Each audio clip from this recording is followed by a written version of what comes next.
menyampaikan sedikit mengenai apakah proses rekrutmen P3K ini kemudian kalau kontraknya habis terus harus berhenti, mulai lagi, ujian lagi.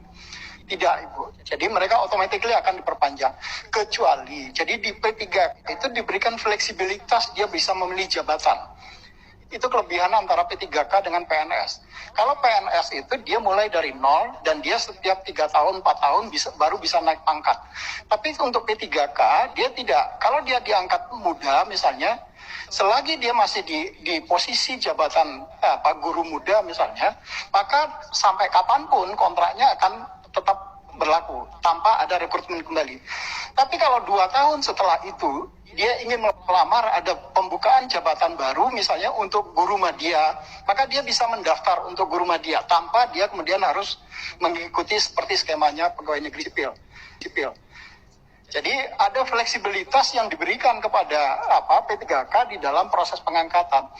Jadi contohnya paling gampang gini, kalau seseorang diangkat jadi guru, misalnya jadi guru pertama, sebetulnya dia merasa karena dia memiliki pendidikan S2 misalnya, saya mampu kok sebetulnya menjadi guru madya gitu.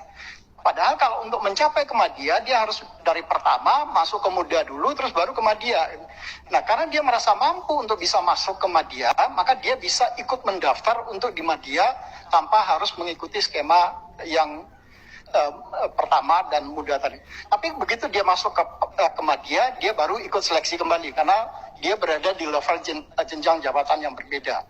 Tapi kalau dia masih di level jenjang jabatan sama-sama pertama, maka kontraknya tidak akan pernah diberhentikan atau tidak akan pernah putus bagi yang bersangkutan. Jadi sampai usia 60 tahun batas usia pensiun yang ditetapkan. Jadi sampai dengan batas usia pensiun yang ditetapkan yang diatur di dalam PP 49 2018. Jadi tidak ada pemutusan hubungan kontrak kecuali kalau yang bersangkutan kena sanksi hukum pidana misalnya.